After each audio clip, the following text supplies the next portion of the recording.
tardes.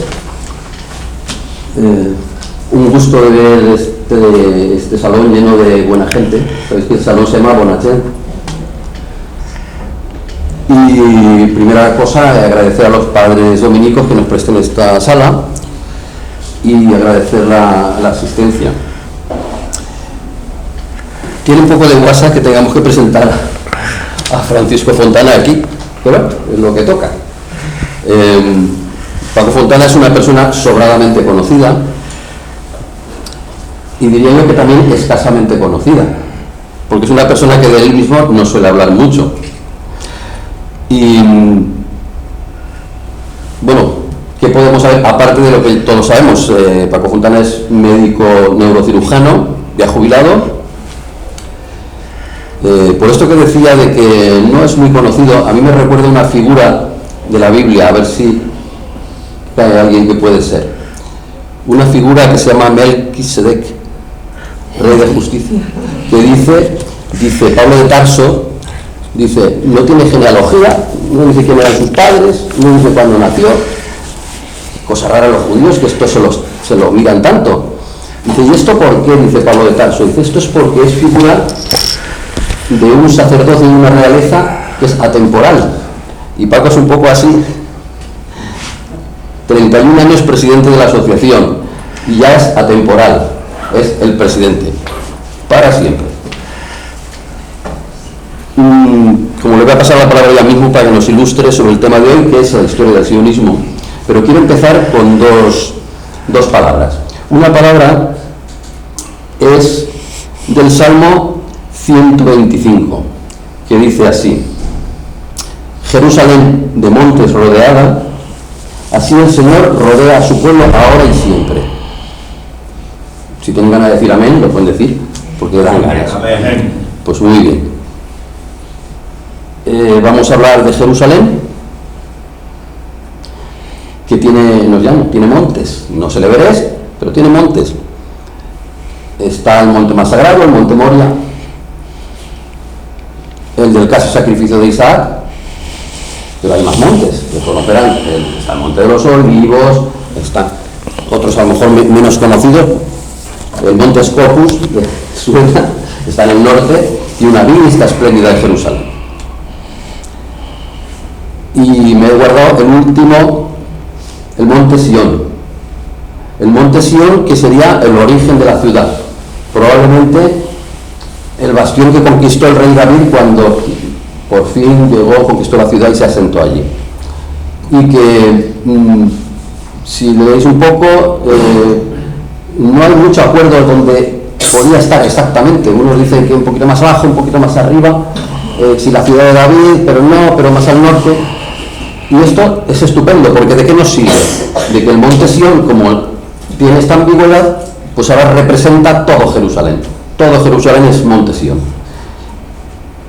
La segunda palabra que tenía que decir hoy es esta. Dice,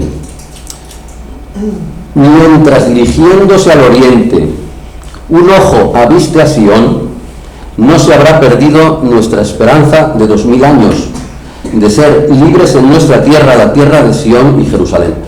Estos versos son de Hatikvá, del himno de Israel. Para mí personalmente, ¿qué es Israel?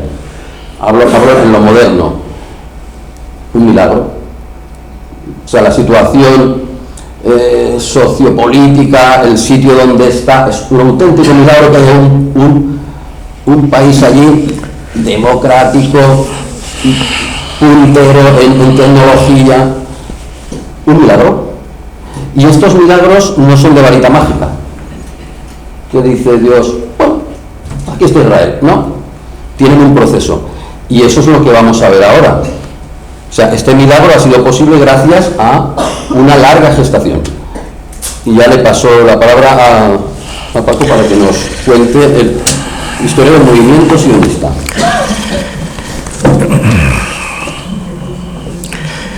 Javier, muchas gracias por tus palabras elogiosas. De corazón, gracias, señor presidente. Bien, bienvenidos todos. Primeramente les hablaré un poco de mi interés por el movimiento sionista, es decir, es una ficción. Yo no soy académico, lo mío es una curiosidad y más bien de carácter romántico, ¿no? Pues vamos a hablar un poco del movimiento sionista y hay mucha bibliografía, hay muchos libros, por lo tanto es extensísimo. No quisiera hacerme largo, espero ceñirme a un tiempo prudencial, pero si en algún momento ven que me paso, ustedes me llaman la atención y yo paro. Bienvenidos todos, socios y simpatizantes de la amistad judeo-cristiana. Bienvenido, señor Francisco Bataller, de la comunidad judía Shir Hadash. Y empezamos. La conferencia está dividida en 3 bloques. Un primer bloque dedicado a los presionistas, los protosionistas. Un segundo bloque dedicado a Teodoro Herzl y la Organización Sionista Mundial. Y un tercer bloque pequeñito a los sionistas no judíos, que los hay. Aquí tienen una foto de una diapositiva de una pintura junto a los canales de Babilonia. Con esto recordamos el primer destierro. El primer destierro, saben que fue cuando la destrucción del primer templo, y entonces los judíos fueron llevados a Babilonia y ahí se sentaban junto a los ríos de Babilonia, y un salmo así y demás, muy bonito. Después, a los 70 años, volvieron a su tierra. Fue dirigidos por Esdras. En el libro de Esdras hay una lista de los primeros sionistas, una lista larga, extensa, de todas las familias que volvieron. Y reconstruyeron el templo y el segundo templo. Y este segundo templo fue destruido en el año 70 de la era común. Aquí tienen un cuadro, una visión de aquella destrucción de Jerusalén y el arco de Tito en Roma, donde los tesoros del templo son llevados a Roma. Esta fue la primera guerra judeo-romana, y hubo una segunda guerra en el año 132-135, en que el líder fue Simón Bar Kokhba, hijo de la estrella, y le apoyó el rabino Akiva. Aquí tienen un sello de Israel con su valor facial y abajo la bandeleta, que es una explicación. Me apoyaré mucho en estos sellos para hacer esta explicación. Con la destrucción ya fue la guerra de Adriano, que de alguna forma fue hecha por un malentendido. Es decir, Adriano, que era un emperador progresista, hizo un decreto contra la mutilación genital. Básicamente estaba dirigido a evitar la castración. Sin embargo, lo entendieron también como un decreto contra la circuncisión. Claro, los judíos no podían renunciar al Berit Milá, a la alianza, y estalló la guerra, una guerra terrible. Al final Roma cambió el nombre. A Jerusalén se le puso Aelia Capitolina de nombre, y al país Palestina. Y los judíos se recobraron en Babilonia, que está cerca relativamente y estaba bajo el Imperio Parto. Allí se hizo el Talmud de Babilonia, y más adelante, con la invasión árabe, la judería emigró fundamentalmente a España, a Sefarat. Y aquí ya se da un primer sionismo espiritual, es decir, personalidades insignes de aquella época, eruditos, escritores, hablaban ya de volver a Sion, de volver a Jerusalén. Aquí tienen una poesía muy bonita Mi corazón está en Oriente y yo en los confines de Occidente. Está escrita por Yehuda Halevi, el escritor del Kuzari. Cómo encontrar gusto en los manjares, cómo cumplir mis votos y promesas si Sion sigue en poder cristiano y yo sometido a los árabes. Eso era en la época de las cruzadas. Será fácil para mí abandonar todo el bien de Sefarat y precioso contemplar las ruinas del santuario destruido. Yehuda Halevi, al final de su vida, hizo aliyá, emigración, subida a Jerusalén, y allí murió. El Kuzari, no sé si ustedes lo saben, es un libro en que el rey de los házaros discute con 4 sabios. Un filósofo, que es un sabio agnóstico, un erudito musulmán, un erudito cristiano y un erudito judío. Y al final de ello, el rey de los házaros se convierte al judaísmo. Es una tribu que se convirtió en masa al judaísmo. Otro pensador insigne de Sefarat es Maimónides. Maimónides, nacido en Córdoba, también hizo emigración, hizo aliyá a Israel, a Eretz Israel, pero como estaba en poder de los cruzados, pues no le gustó y se fue al Cairo. Fue médico del sultán y cuando murió sus restos fueron trasladados a Tiberias. Aquí está su tumba y un sello en su memoria. Otro erudito insigne es Nachmanides. Nachmanides intervino en la disputa de Barcelona en 1263, una disputa entre un cristiano y un judío. Nachmanides representó la parte judía y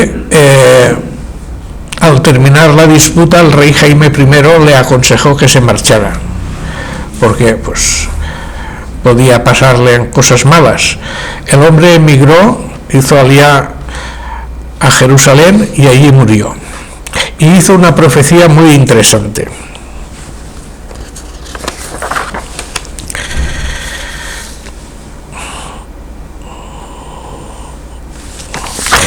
Dijo que Israel renacería con el permiso de las naciones. Y esto se cumplió en el año 1947, cuando las Naciones Unidas votaron mayoritariamente a favor de la partición de Palestina en 2 estados, el Estado de Israel y un Estado árabe. Debo decir que en toda esta época,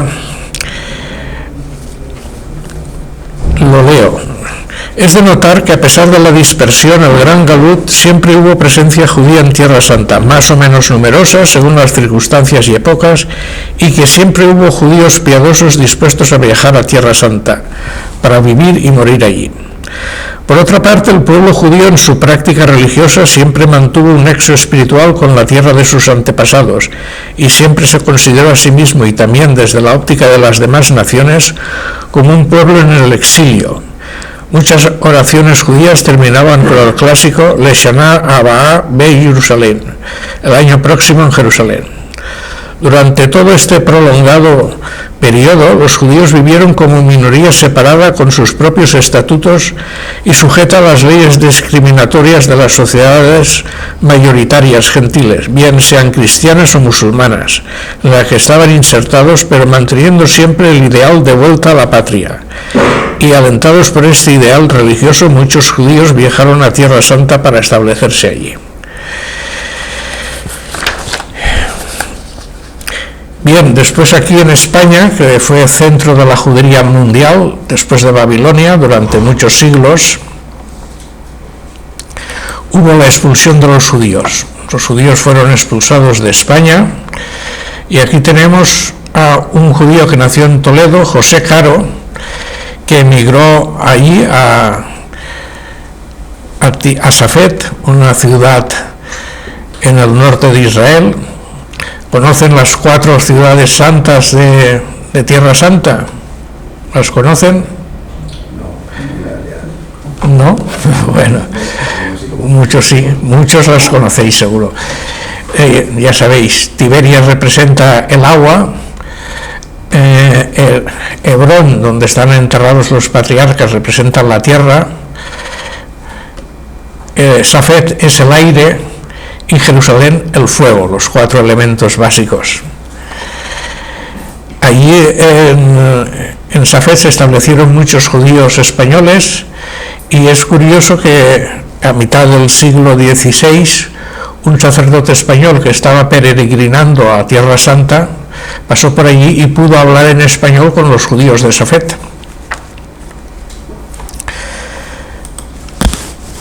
Más adelante tenemos a doña Gracia Nasi. Ya en el siglo XVI, después de la expulsión, era de familia aragonesa, se estableció en Lisboa. Después, cuando en Portugal también se decretó la expulsión de los judíos, pasó a Holanda, de allí a Estambul, y allí era negociante, tenía una banca, y allí con la ayuda del sultán pudo establecer unos judíos en Tiberias.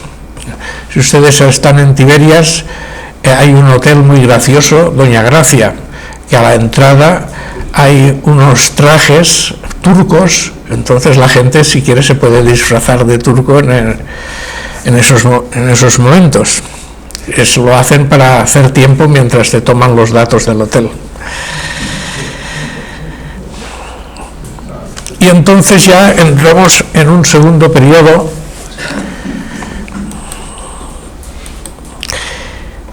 que es los presionistas del siglo XIX.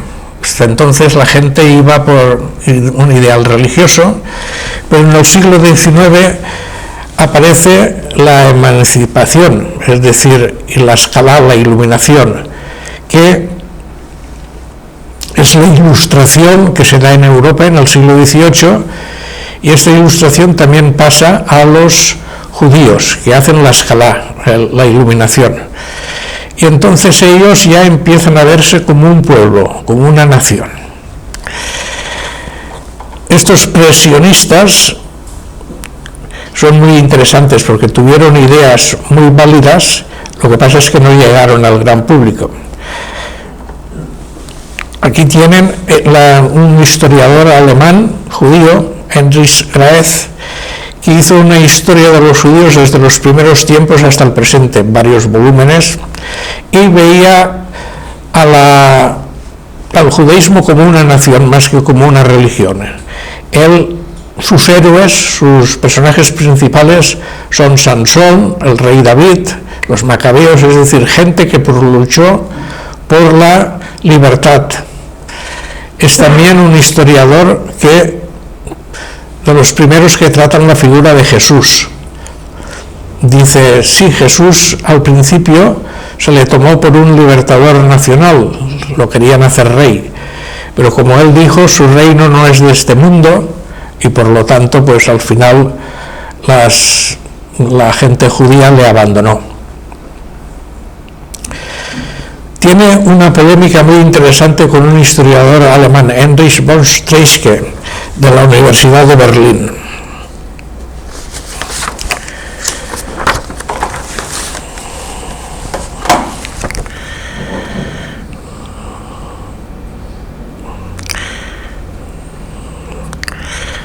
La publicación de la obra de Graetz desarrolló una polémica con otro historiador alemán, Heinrich von Treitschke, que escribió: pero si este engreimiento racial se extiende al público, si la judería incluso exige el reconocimiento de su estatus nacional, echa abajo el fundamento legal de la emancipación. Solo hay una manera de cumplir esas aspiraciones: la emigración, la creación de un Estado judío en algún lugar fuera de nuestro país. No hay espacio para una nacionalidad dual sobre suelo alemán.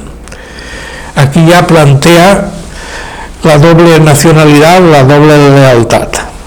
Y le dice a Graetz, dices, oye, pues si de verdad los judíos sois un pueblo, pues tenéis que hacer vuestro Estado e iros de Alemania. Graetz nunca llegó a plasmar esa idea de crear una nación. Esto sí lo hizo un rabino en el siglo XIX, el rabino sefardí Judá ben Salomón Alcalay, nacido en Sarajevo. publicó en 1845 Minhaj Yehudá, la ofrenda de Judá, donde abogaba por el renacimiento del idioma hebreo, es decir, que el idioma hebreo no fuera solamente para la sinagoga, sino también para comunicarse entre sí todos los judíos. Y también decía que había que hacer una asamblea de notables, una asamblea de ancianos que coordinaran todas las comunidades judías de todo el mundo, una especie de gobierno. Otros rabinos importantes fueron Moeliber y Kalischer. Ellos también más o menos las mismas ideas, es decir, Kalischer lo que decía, es decir, para cumplir los preceptos de la Torá, fundamentalmente los preceptos referentes a la agricultura, habría que ir a Tierra Santa y cultivar allí el país. Aquí tienen cultivando, y Moeliber fue uno de los fundadores de los amantes de Sion. Ahora hablaremos de estos, del movimiento Bilú y de los amantes de Sion. El movimiento Bilú es el acrónimo de Casa de Jacob, levántate y ven, de Isaías 2:5. Fue un movimiento en Rusia de judíos que dijeron hay que ir a Palestina y vivir allí. Y entonces fueron a Palestina y fundaron una ciudad, Rishon LeZion, los primeros de Sion. Y después los amantes de Sion, los Oveis Sion, en Katowice se hizo una reunión donde estaban Pisker, un autor de que hablaremos ahora, y el rabino Samuel Moeliber. Dijeron, o sea, fue un movimiento subsiguiente. Hablamos también de Moisés Hess. Moisés Hess fue judío alemán, fundador de la socialdemocracia alemana, amigo de Karl Marx, y escribió un libro, Roma y Jerusalén. Roma se refiere a Roma como capital de Italia, el Risorgimento italiano, la unificación italiana.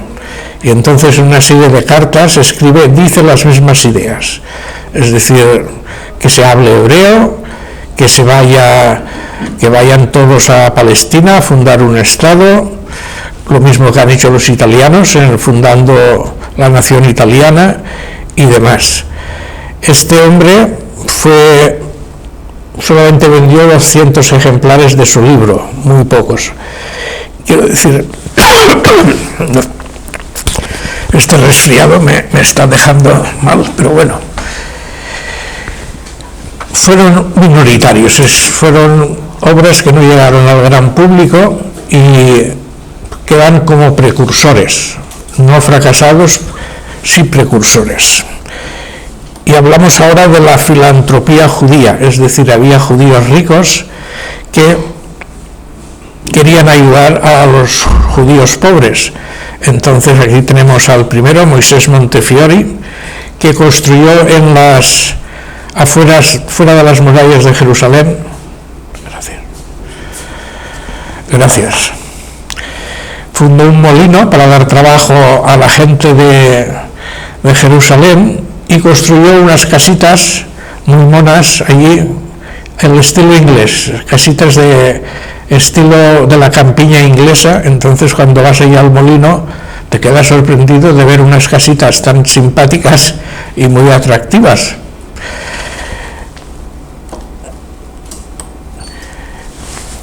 Otros benefactores fueron el barón Mauricio Hirsch. Este hombre fue el que construyó el ferrocarril, el Orient Express, que conectaba París, Bruselas con Estambul. Y lo que hizo fue unas fundaciones en la Pampa Argentina para poner allí a judíos, los gauchos judíos. Y después el barón Edmond James de Rothschild, de París. También hizo fundaciones, bodegas en Palestina, bodegas para dar trabajo y demás. Pues también considerado como un presionista, uno de los primeros.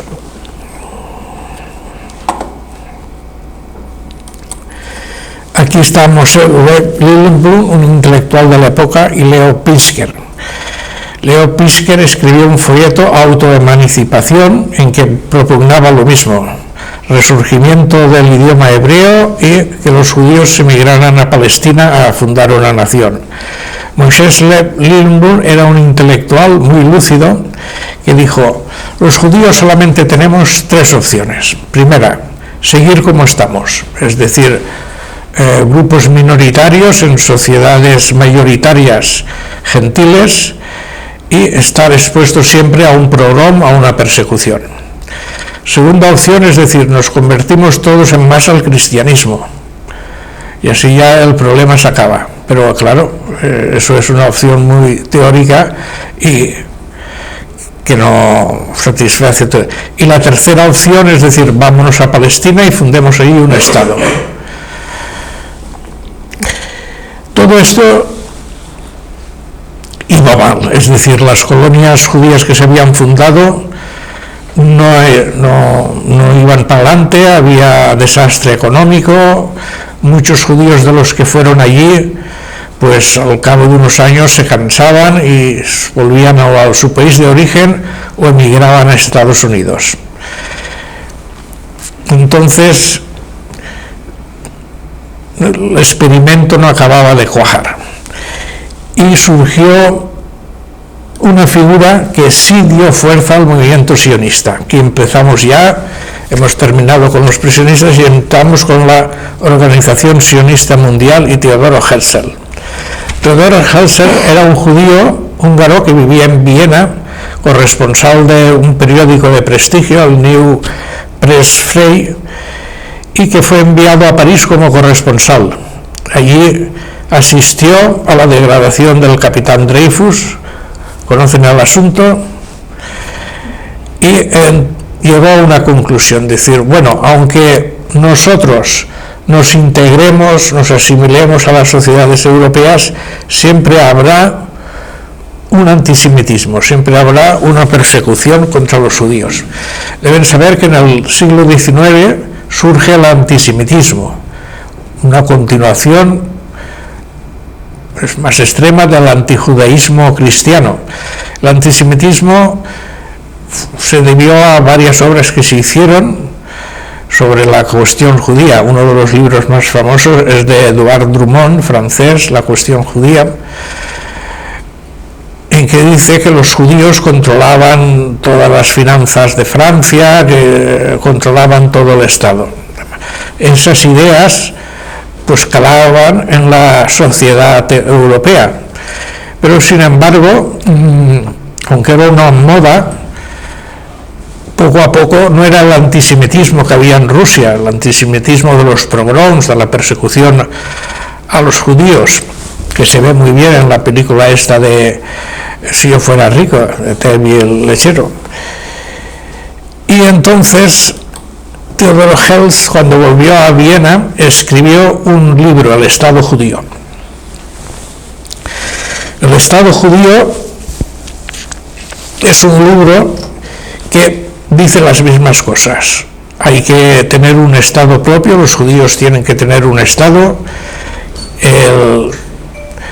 tenemos que ir y fundar entre nosotros un Estado. No decía el sitio, no hablaba de Palestina, pero quedaba un poco en el aire. Y esto fue revolucionario, porque ese libro sí se expandió por toda Europa y fue muy leído. Los judíos rusos, que ya los amantes de Sion, el movimiento Milú, todos estos, que estas ideas ya eran conocidas, se quedaron un poco sorprendidos, diciendo, bueno, este señor está diciendo lo que nosotros hemos dicho siempre. Pero claro, lo decía un judío, un intelectual de prestigio, para entendernos, digamos, un Herr Professor, aunque él no era universitario, pero sí llegó este libro a todas las juderías de toda Europa. Y al año siguiente, en 1897, convocó, él y sus amigos hicieron enviar unas invitaciones a todas las juderías de Europa para hacer un congreso sionista en Basilea. y ahí ya empieza el sionismo auténtico. Ahí, fue en un teatro. Herzl exigió que todos los delegados fueran vestidos de levita, bien llevado todo, y se habló de todos estos proyectos, y entonces ya nace la Organización Sionista Mundial. Es decir, en todo sitio donde hubiera una judería habría simpatizantes de esta idea, contribuirían con una aportación económica, harían sus cédulas, harían sus grupos, y a partir de ahí el sionismo empezó a tener éxito. Se apuntó mucha gente, muchos judíos, y empezaron a, digamos que fundamentalmente eran grupos culturales que discutían entre ellos muy apasionadamente, es decir, pues el país será así, será asá, tenemos que hablar en hebreo, fue todo con mucha efervescencia, se hicieron más congresos al año siguiente, después cada 2 años se fueron, y entonces Palestina saben que estaba bajo poder de los turcos, del Imperio Otomano. El Imperio Otomano envió observadores a esos congresos a ver ahí de qué se hablaba, y enseguida los primeros informes fueron claros. Dicen, estos lo que quieren es hacer un Estado judío en Palestina. Sin embargo, tanto el Imperio Otomano como la Organización Sionista Mundial tenían relaciones cordiales, educadas, como corresponde a finales del siglo XIX. Theodor Herzl empezó una actividad frenética, lo que se llama el sionismo político. Hay 2 sionismos, el político y el práctico. El práctico consiste en enviar judíos a Palestina para que hagan allí cooperativas agrícolas y demás.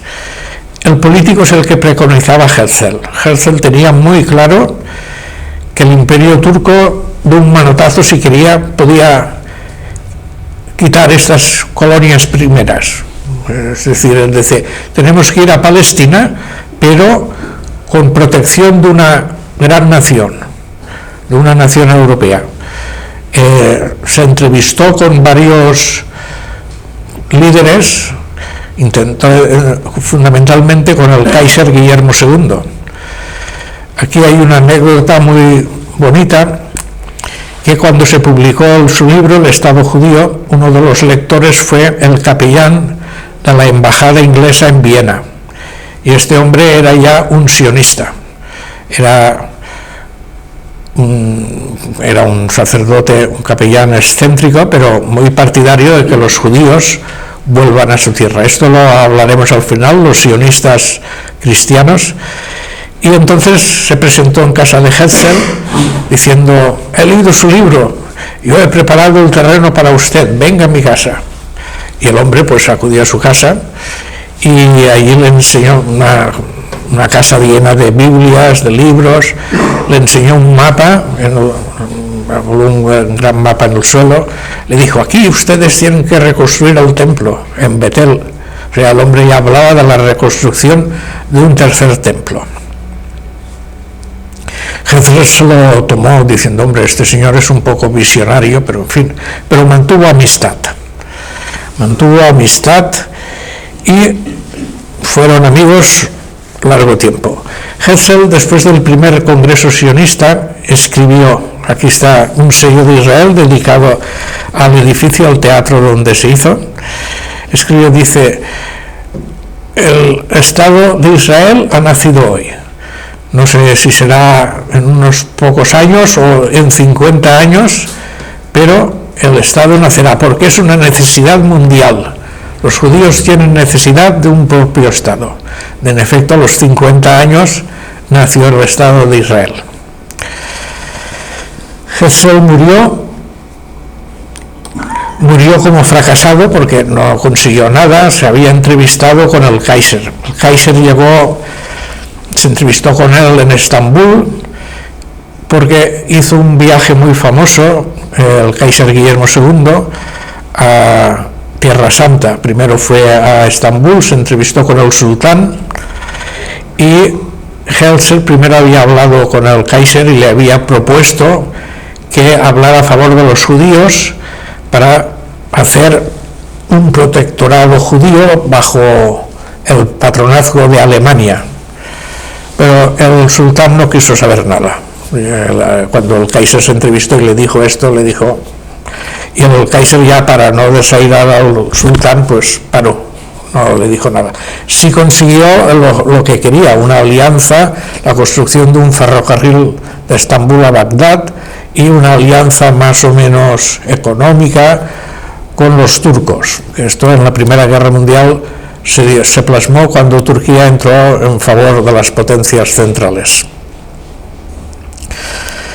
Entonces Herzl volvió a entrevistarse con el Kaiser en Jerusalén. La primera entrevista en Estambul para decirle haga esto, por favor, y la segunda en Jerusalén. Herzl acudió con unos amigos allí para hablar con el Kaiser, y el Kaiser pues salió también, no le quiso decir nada de uy, este país hace mucho calor, tal y que cual. O sea, se dieron cuenta de que no les interesaba, no iba a haber un patronazgo de Alemania. Si ustedes entran en la puerta de Yafo, la actual, verán que tiene una parte del muro, se ha abierto, se abrió en honor al Kaiser. El hombre entró en un caballo blanco en Jerusalén. Fue un viaje muy sonado en 1898. Y Herzl murió como fracasado, pero las bases ya estaban echadas. Había una organización sionista mundial, con cédulas, con grupos en todos los países, y que propugnaban todo esto. Aquí hay Efraín Moses Lilien, que asistió al primer congreso sionista y fue el pintor, el grabador de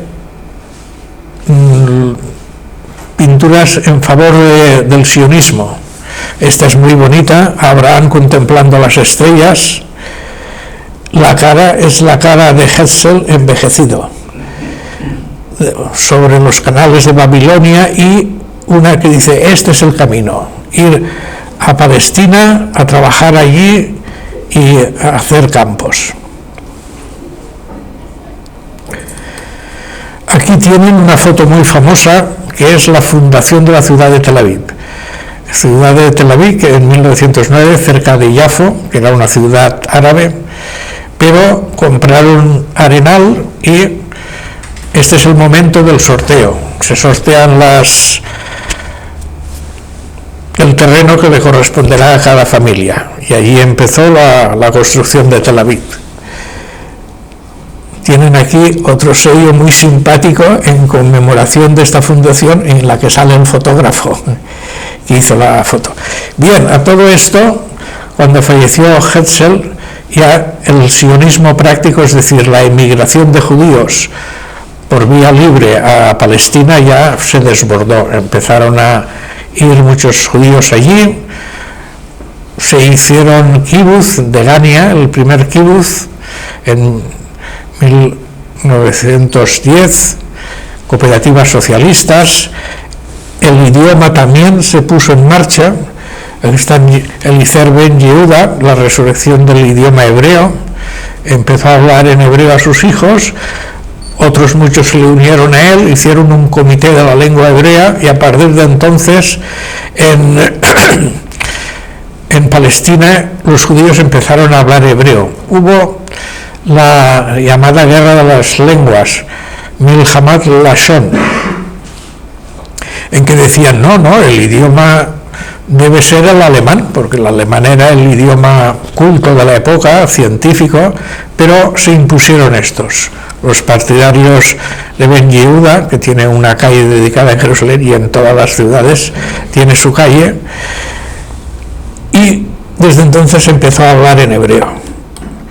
Aquí tienen los segundos presidentes de la Organización Sionista Mundial, alemanes, David Wolfson, que hizo la sede en Colonia, y después Otto Warburg, que era un químico, en Berlín.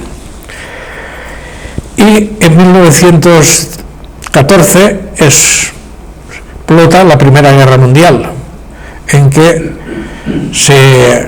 ya saben, Francia, Rusia, Inglaterra contra Alemania y Austria-Hungría. En 1917, Lord Balfour, que era ministro de Exteriores del gabinete inglés, envió una carta a Lord Rothschild en que expresaba, es la declaración Balfour, expresa sus simpatías por el movimiento sionista. Esta declaración es importante porque por primera vez una gran potencia, en este caso Inglaterra, apoya el sionismo. Y fue un motivo de alegría para todos ellos. Por otra parte, también tienen que saber, recuerden Lawrence de Arabia, que los ingleses también habían prometido una gran nación árabe, con capital en Damasco, a Faisal y a sus hijos, es decir, a los árabes de la Meca.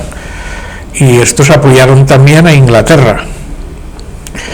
Hubo después un momento, claro, las dos declaraciones de alguna forma son incompatibles. Hubo más adelante, cuando se hizo la Comisión Pell en 1937, en que preguntaron a los ingleses, una comisión inglesa, pero uno de los que estaban allí dijo, bueno, es que vendimos el mismo caballo a dos compradores.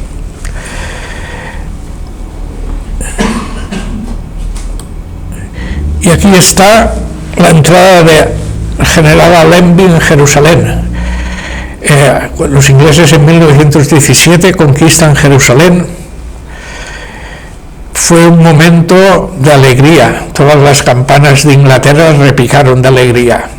Jerusalén en manos cristianas. No se habló de cruzada, porque muchos de los súbditos del Imperio Británico eran musulmanes, pero los ingleses sabían lo que habían conseguido.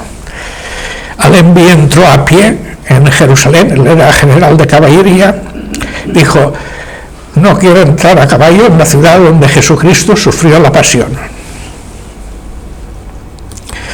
Al acabar la guerra, el imperio turco es troceado, es decir, hubo un pacto secreto entre Francia e Inglaterra. Francia se quedaba con el norte, Siria, por lo tanto no iba a haber reino árabe, y Inglaterra se quedó con Transjordania. Aquí tienen, con Palestina y Transjordania. Aquí está el primer gobernante del mandato británico, Herbert Louis Samuel, que es judío inglés, miembro del Partido Liberal, miembro del gabinete, alto comisionado en Palestina de 1920 a 1925, líder del Partido Liberal. Y al lado, al poco años, en el 23, creo que fue, Churchill troceó el mandato británico. Se quedaba el mandato británico en Palestina y el resto fue un reino Jordania, que se les dio como compensación a Abdalá, uno de los familiares de la dinastía hachemí. No se les pudo dar Siria porque los franceses entraron allí y vencieron, tampoco Irak porque se la quedó Inglaterra, pero les dieron este pequeño reino. Aquí tienen el mandato británico en Palestina, lo que le dio la Sociedad de Naciones, y arriba Siria, el mandato francés, y después, cuando se partió, el mandato británico en Palestina. A todo esto, en estos años ya en que los ingleses mandan en Palestina, hay inmigración judía, sobre todo antes había habido dos aliyá quiere decir subida, y se sube a Palestina. La primera aliyá fue la del movimiento Bilú, la de los amantes de Sion. La segunda aliyá es la más conocida, la de los socialistas, es decir, en la época de que estaban los otomanos allí en Palestina, pues muchos judíos hicieron emigración, entre ellos David Ben Gurión y otros muchos. Estos eran judíos con ideas socialistas y empezaron a fundar cooperativas, kibbutz. Degania el primero. En Degania, yo he estado allí varias veces y supongo que también algunos de ustedes en la tienda a comprar recuerdos y demás, que me queda una cosa por ver que me gustaría, que es el cementerio de Degania. Allí están enterrados todos los grandes pioneros, Hanelson, Birkin y el propio Moshe Hess. Moshe Hess fue enterrado cuando falleció en Colonia como una tumba que ponía padre de la socialdemocracia alemana, pero después fue trasladado a este cementerio en Degania. Y empieza la redención de la tierra, una serie de sellos en que se habla del trabajo agrícola, de la fundación de kibbutz, cómo poco a poco la tierra era redimida. Se compraba tierra a propietarios árabes y en principio tierras malas, con pantanos que se desecaban, se cultivaban y demás. Aquí tienen las aliyás, las distintas aliyás, la primera, la segunda, la socialista sionista, la más famosa, tercera aliyá después de la guerra, de la revolución rusa, muchos olín rusos acudieron allí, la cuarta aliyá de polacos, judíos polacos, y la quinta aliyá de judíos alemanes. Cuando Hitler llega al poder en 1933 ya muchos se huelen lo que va a pasar y se van a Palestina. Y después la aliyá Bet, la última inmigración ilegal durante toda la guerra. Aquí hay cifras: población en Palestina durante el periodo otomano y Transjordania y durante el mandato británico. En 1880 había 90.000 árabes y 10.000 judíos. En 1914, cuando empieza la Primera Guerra Mundial, 500.000 de árabes y 80.000 judíos. Y después, a partir del año 22, 31 hasta el 45, va subiendo el porcentaje de judíos. Están musulmanes, judíos y cristianos. 1 millón de árabes musulmanes en 1945, 500.000 de judíos en ese año y 135.000 cristianos también. Pero el porcentaje de judíos ha ido aumentando progresivamente. Aquí están los presidentes de la Organización Sionista Mundial. Cuando acabó la guerra, Chaim Weizmann, que estaba en Londres, era un químico, fue elegido presidente de la Organización Sionista Mundial. Estuvo un primer mandato de 1921 a 1931 y la sede estaba en Londres. Al principio él era muy pro-británico, muy pro-inglés, y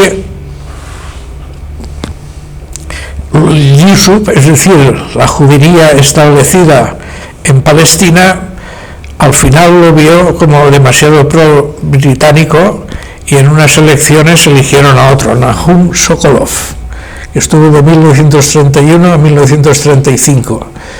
Y después, en el 35, en otras elecciones, fue elegido él, Weizmann, como presidente de la Organización Sionista Mundial, pero con el apoyo del Yishuv, es decir, de los judíos que vivían en Palestina, Ben Gurión y demás.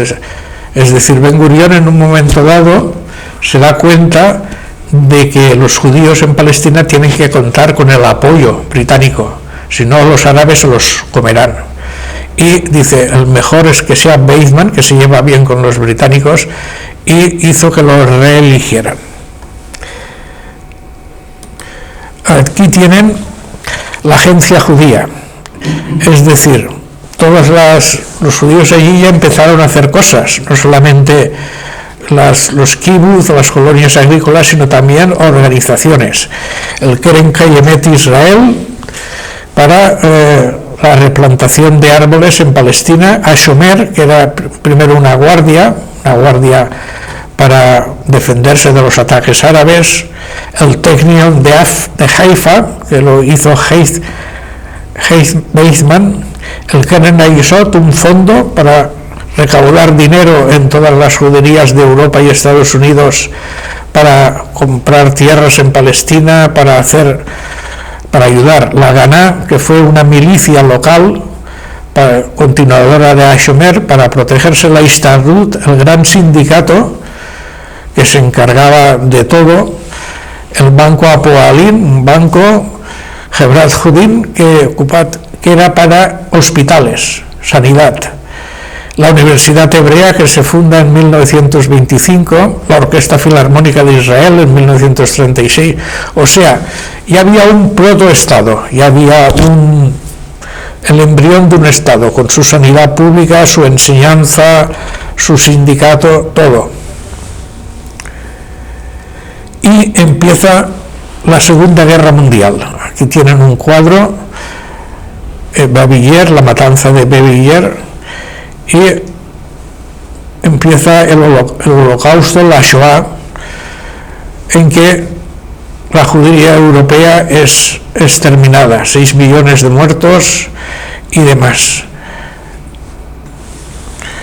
Y al final de la Segunda Guerra Mundial ya los judíos deciden ya intentar la creación de un Estado. Aquí tienen el creador del Estado, David Ben Gurion, miembro del partido Poalei Zion, sionista, secretario de la Histadrut, miembro del Mapai, un cambio, se fundaron con dos partidos, Hapoel Hatzair y Poalei Zion.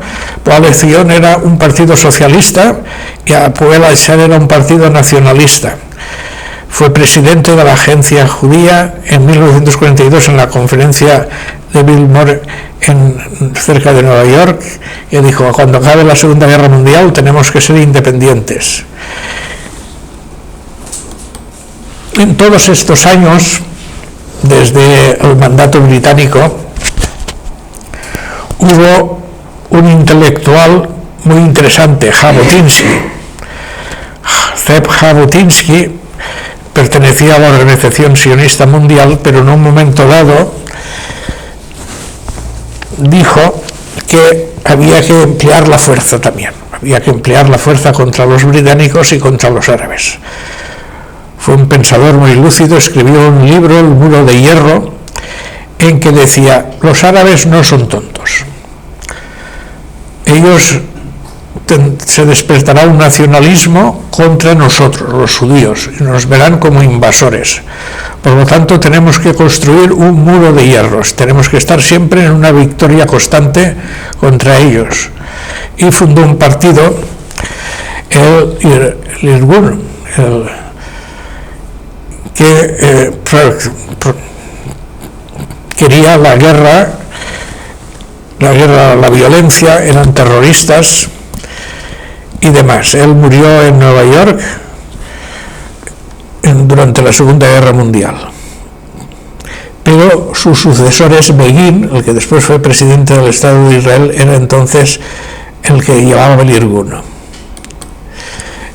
Esta es la fundación de la Universidad Hebrea de Jerusalén.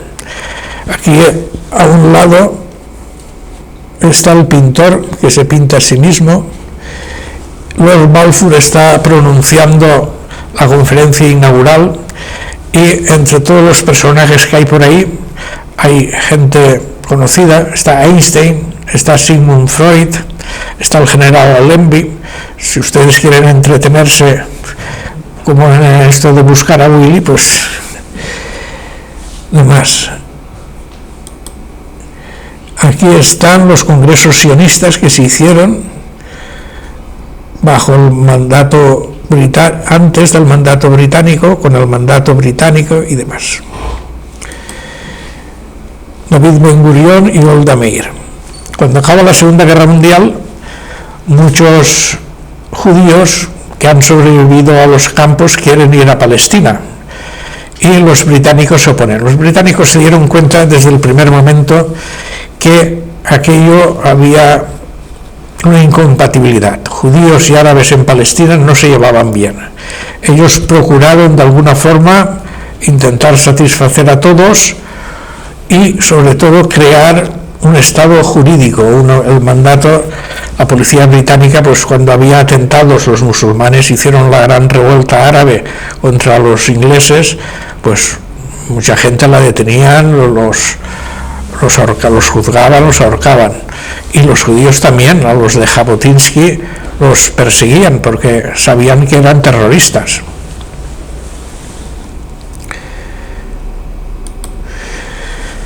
Este es el Hotel King David, volado.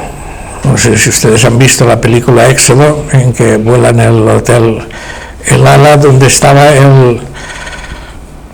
las autoridades británicas cogieron un ala de este hotel y ahí tenían su alto mando y demás.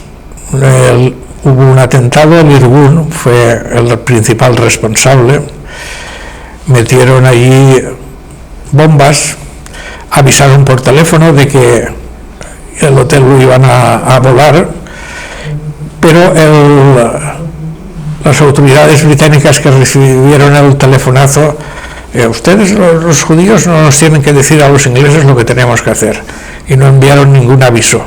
Murieron casi cerca de 100 personas, árabes, ingleses y judíos que estaban trabajando ahí en el hotel. Pero a través de ese atentado ya los ingleses dijeron: se acabó, ya basta, nos vamos. Esto es de la película Éxodo, un episodio real en que un barco cargado de migrantes fue detenido por los ingleses, devuelto a campos de internamiento, y los ingleses pasaron el problema a las Naciones Unidas. Las Naciones Unidas acababan de nacer y las Naciones Unidas enviaron una comisión de 11 miembros. 11 países enviaron sus representantes. Aquí un libro muy bonito, Jorge García Granados, representante de Guatemala, que escribió su experiencia sobre esto. Estos se entrevistaron fueron a Israel, se hospedaron en el hotel El Jung, donde estuvimos, el hotel de los jóvenes americanos, jóvenes cristianos americanos, que está enfrente del King David. Y sí, el Inca, ese hotel. Bien, entonces ellos se encontraron con un problema. Los representantes judíos les recibían muy bien, les enseñaban todo, les enseñaban los kibbutz, les enseñaban la universidad hebrea, les enseñaban los sindicatos, los hospitales, todo, y colaboraban. Sin embargo, con el gran mufti de Jerusalén y las autoridades que representaban las autoridades árabes, estas no quisieron saber nada.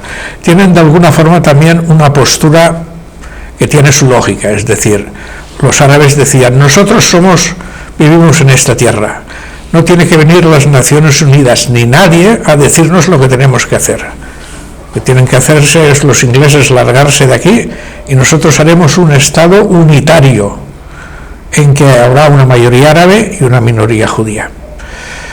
Los judíos, por el contrario, no querían esa situación de discriminación, de continuar una especie de gueto, sino que querían un Estado propio. Esta comisión, después de ver todo aquello, de hablar, pues se partió en dos, llevaron dos recomendaciones.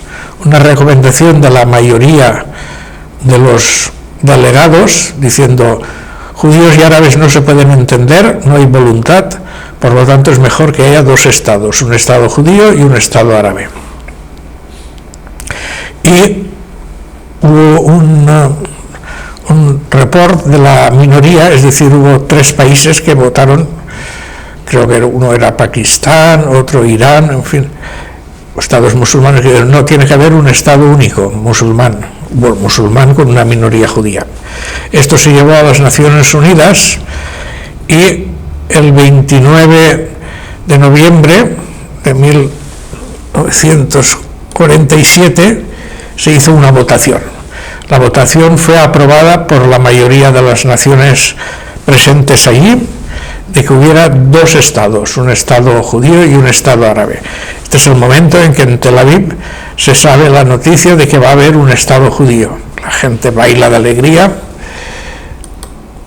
Aquí está David Ben Gurion proclamando el 14 de mayo de 1948 la independencia de Israel. Y aquí, a su lado, está el pergamino donde se plasmó esta declaración de independencia. Es una declaración muy bonita. Eretz Israel, tierra de Israel, fue el lugar de nacimiento del pueblo judío. Aquí toma forma su identidad espiritual, religiosa y política. Aquí obtuvieron por primera vez un Estado, crearon valores culturales de importancia nacional y universal y aportaron al mundo el libro de los libros. En el año 5657 es calendario judío, a requerimiento de Teodoro Herzl, en el primer congreso sionista, convino y proclamó el derecho del pueblo judío al renacimiento nacional en su propio país. Este derecho fue reconocido por la Declaración Balfour y el 29 de noviembre del 47 la Asamblea General de las Naciones Unidas aprobó una resolución proclamando el establecimiento de un Estado judío en Israel. Poniendo nuestra confianza en la roca de Israel, firmamos esta declaración en esta sesión del Consejo del Estado Provisional en tierra de nuestro hogar, en la ciudad de Tel Aviv, en vísperas del Shabbat del día 5 de Iyar, 5714 de mayo del 46. A partir de ahí ya hay un Estado judío.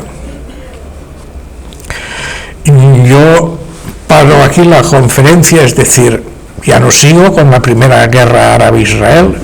A mí lo que me interesa, o lo que más me llama la atención, fue la época de los pioneros, de los presionistas y sobre todo de la Organización Sionista Mundial, cuando envía gente a Palestina, empiezan los kibbutz, empieza a cultivarse la tierra, se hacen las organizaciones, la Histadrut, Hospital Al-Azhar, en fin, la época de los pioneros, de la gente que tiene ilusión, que tiene un sueño.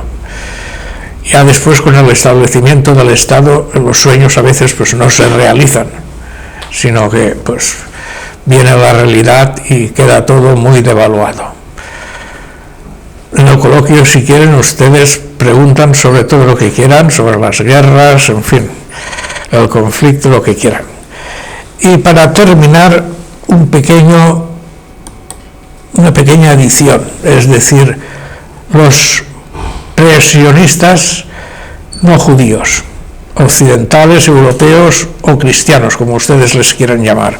Aquí tienen a Napoleón, que cuando viajó a Egipto y demás, hizo una proclama a la nación judía, diciendo: judíos de todo el mundo, venid aquí y reconquistar vuestra tierra bajo el patrocinio de la República Francesa.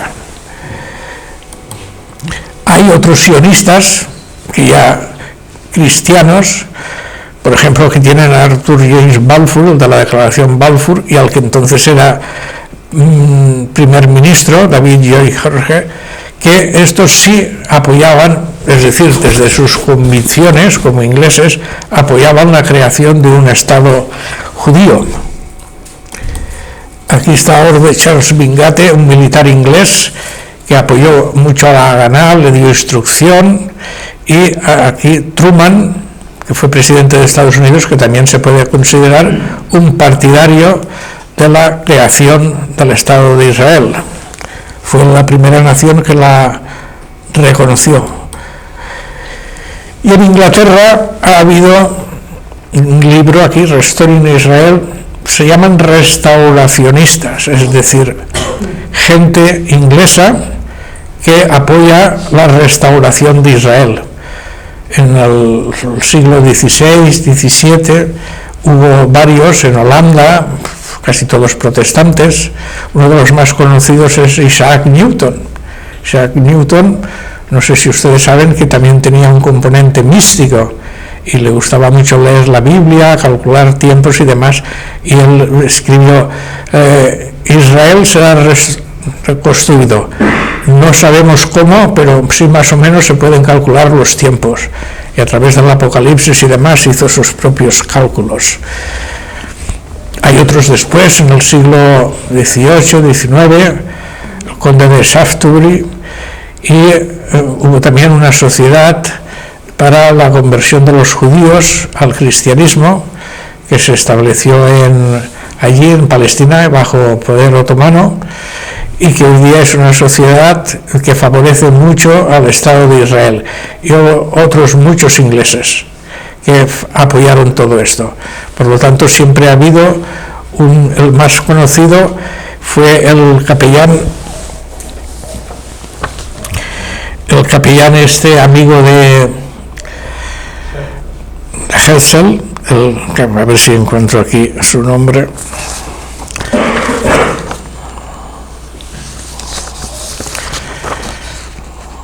El clérigo anglicano William Henry Heschler, capellán de la embajada británica. Este es el que le acudió todo entusiasmado a hablar con Herzl y demás. El día antes de fallecer Herzl, el día anterior, este clérigo estaba con él y Herzl le dijo: doy mi sangre por Palestina, por Israel. El hombre después, cuando se jubiló, se volvió a Inglaterra y allí escribió, dice, que los judíos acudan en masa a Palestina, porque si no vendrá una gran catástrofe. La gran catástrofe fue después la Shoah. Bien, bueno, pues ya he terminado mi exposición, ahora viene el coloquio, lo que ustedes quieran preguntar, a su disposición.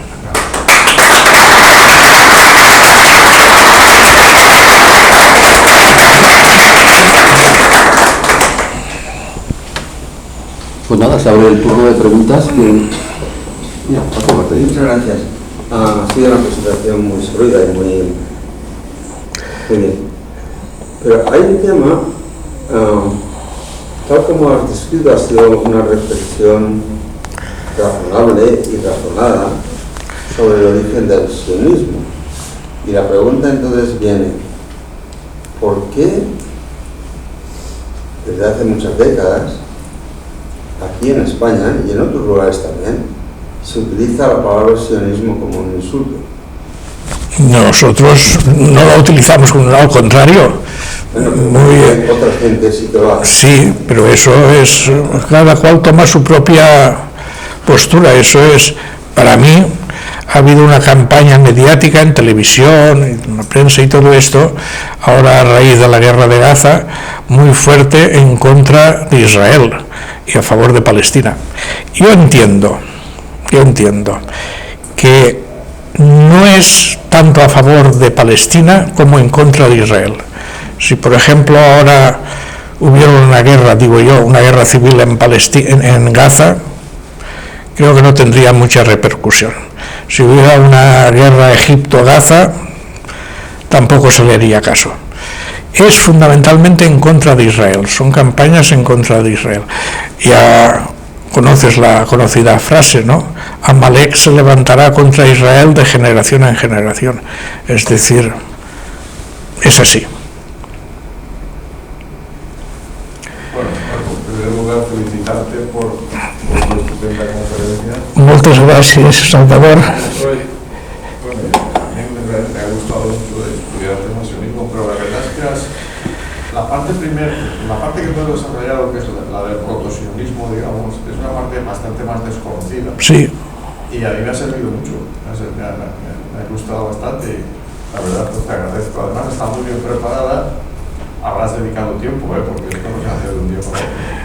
Y bueno, pues enhorabuena y gracias por tu tiempo, por el tiempo que has dedicado a esto. Y en cuanto a la pregunta que ha hecho este señor, en mi opinión, el problema del sionismo es que, a ver, creo que nadie se da cuenta. Ciérralo. De que realmente la única organización, llamémoslo organización o llamémoslo movimiento de liberación del pueblo judío, por ejemplo, también se le podría llamar, ¿qué es el sionismo finalmente? Es el único movimiento, la única organización, como digo, que ha sido capaz de defender al pueblo judío con hechos, y no con palabras, o con conceptos, o con ideas. Habría que remontarse a la época de Van Korban, ¿no? Quiero decir, desde aquella época. Y claro, esto molesta a mucha gente, porque hay algunos que dicen, no, es que yo no soy antisionista, no soy antisemita, yo soy antisionista, y hacen esa distinción, o intentan hacerla, ¿no?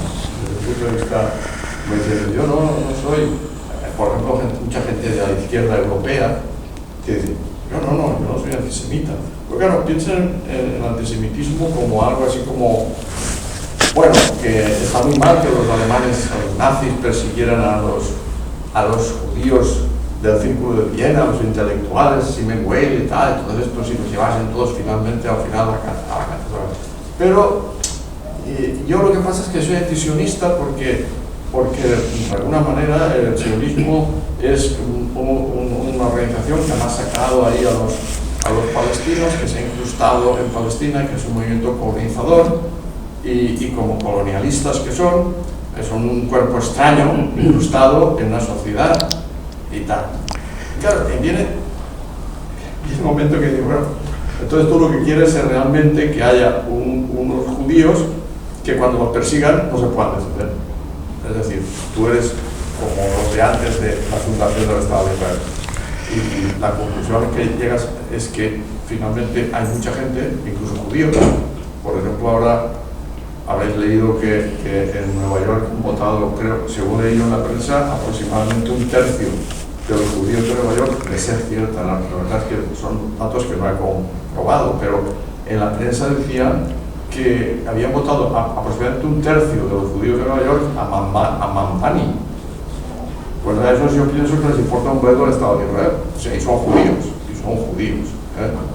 Por lo cual no me extraña que haya gente que fuera del mundo judío. O sea que lo que pasa es que sí, que efectivamente la palabra sionismo se está convirtiendo en una palabra maldita, y puede que lo ocurra, como yo alguna vez he pensado, en lo que le ocurrió a la palabra fariseo, que al final, el concepto, que al final pasó de ser un concepto ligado a los judíos de la época del Segundo Templo, en sexta judía, a un bausadí, ¿no? A una especie de sinónimo de hipocresía o de falsedad o tal, ¿no? Y esto es lo que pasa.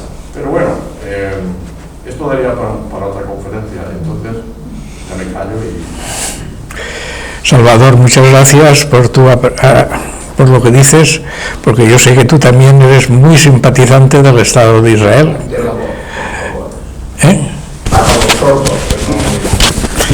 Que Salvador, ¿se oye? Que muchas gracias por tus palabras, que yo sé que tú eres también un fervoroso simpatizante de Israel, sí. Y gracias por todo. ¿Alguna pregunta más? Una pregunta, ¿puedo hacer una pregunta? Como todas las que quieras. El pasado está ahí, es como es, se puede estudiar más cosas, pero el pasado ya lo hemos pasado, ahora estamos cara al futuro. Y entonces mi pregunta es, ¿qué opinión tienes sobre la solución mágica de los dos estados? ¿Eso tiene alguna posibilidad de salir adelante? Ya tenemos uno, el Estado de Israel ya está, ahora falta el segundo estado. ¿Eso hay alguna posibilidad de que haya algún arreglo por ese extremo o qué va a pasar? Personalmente pienso que no, pero hay que ver un poco la historia. Cuando se dijo a las Naciones Unidas que hubiera un Estado árabe, ese Estado árabe no salió nunca, porque Jordania ocupó Cisjordania y Egipto se quedó con Gaza, por lo tanto ya no salió. Con Arafat y todo esto y los acuerdos de Oslo se creó una autoridad nacional palestina y demás, que podía ser un preestado, pero tampoco llegó a nada, porque la corrupción de Arafat y todo esto, pues yo oí, no puedo decir que sea cierto, pero simplemente a mí me lo contaron de viva voz, que Arafat, cuando llegó allí a Nablus, donde se suponía la capital del futuro Estado palestino, lo primero que hizo fue encarcelar a todos los periodistas árabes. Los cogieron, los metieron a la cárcel, periodistas de allí, de Cisjordania, y al día siguiente los liberaron. Pero con eso Arafat les hizo decir que ya, ¿quién mandaba? Mandaba él, y de una forma... Nosotros vivimos en primera persona cuando en el 96 la autoridad palestina cogió Belén, ¿vale? Sí.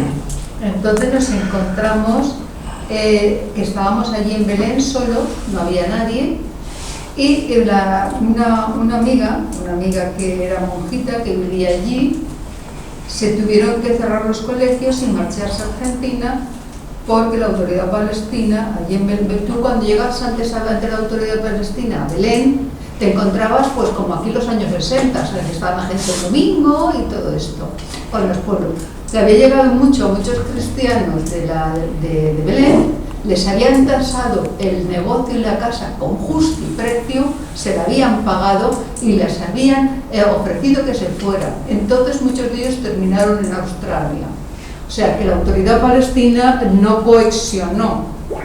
Luego otra amiga nos contaba, que trabajaba con las Naciones Unidas, cómo entraban todos los subsidiarios que llegaban del Tolkien, que llegaban de Europa, todas estas cosas, y desaparecían y luego por mercado negro y tal. Y entonces, ¿cómo no lograron articular una sociedad? Y yo también les preguntaba, por ejemplo, en Siria, les preguntaba por qué no tenían, teniendo el petrodólar, cómo las cosas no funcionaban mejor. Y entonces me contaban, porque los sirios le habían pedido a Arabia Saudí hacer una autopista desde Ankara hasta la Meca. Entonces les dijeron que no, solamente mezquitas para el babaísmo. Eso me contaban los sirios. Y claro, cuando tú te das cuenta de que no logran articularse, y desgraciadamente actualmente no se está hablando, cómo las fracciones distintas que hay en Gaza se están matando, árabes contra árabes, o sea, gazatís con gazatís, porque es un núcleo muy de clan, entonces no articulan, no logran articular. El otro día me hacía mucha gracia porque un pro-palestino decía, es que este pueblo no pierde oportunidad de no hacer la paz, siempre se carga el hacer la paz. Cuando en Camp David lograron Begin y tal hacer, y Arafat iban a firmar, resulta que llamó a Arabia Saudí y dijo que no. Entonces, ¿cuál es el futuro? Pues es un futuro de una voluntad, no se puede tener una voluntad, aquí es un choque de voluntades. Casi todos los que llegaron a Israel, los judíos que venían de Rusia y venían de Alemania, que venían al pan y al vino, y llega el otro y que viene, y que bueno y que bien, claro, es un choque de voluntades que hay, pues primero tendrán primero tendrá que articularse una entidad palestina con realidades gubernamentales de Estado, y luego negociar, porque o pasa eso, o estamos tomando el violín. Por favor. Estamos tocando el violín. Es muy... Una pequeña reflexión, porque es que esto nos podría llevar hasta alrededor. No sé si había... Sí, allí. Perdón. Me ha sorprendido que a lo largo de toda la conferencia, por lo menos no me he dado cuenta, en ningún momento se ha pronunciado la palabra Islam. ¿Cómo? Islam. Entonces, desde mi punto de vista, hay un problema que está muy claro. Vamos a poner como ejemplo dos pueblos errantes desde hace muchísimos años, pongamos los gitanos, que vinieron de la India, del noroeste de la India, y pongamos los judíos, que fueron echados de su propio territorio. A partir de ahí, los gitanos se han ido integrando más o menos, pero como no han tenido unas leyes escritas, como no han tenido ninguna estructura, entonces no se han podido estructurar como Estado, porque el concepto de Estado significa una estructura. Ahora volvamos otra vez al Islam. Los pueblos que practican el islamismo, es decir, los musulmanes, que a mí lo de árabes, desde mi punto de vista, el concepto de árabe es un concepto geográfico. Sí que es verdad que luego irradiaron y invadieron prácticamente toda la zona, pero es que el Islam no se ha movido de la Edad Media. El concepto de religión y Estado están unidos. Mientras haya un pueblo que no sepa diferenciar lo que es el Estado y lo que es la religión, jamás vamos a poder tener un Estado. Eso es mi opinión de persona absolutamente, digamos, lega en la materia, pero sí que querría saber su opinión.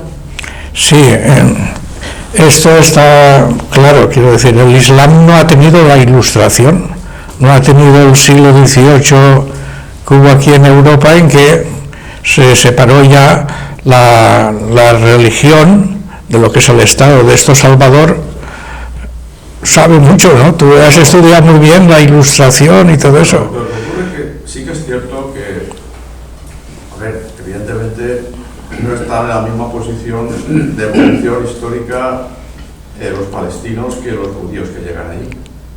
Pero también es cierto que hay una base religiosa dentro de, por lo menos yo la veo, dentro del movimiento sionista, porque podría haberse, Theodor Herzl no dijo que el Estado judío tuviese que hacerse allí, sin embargo se hizo allí y se hizo por algo.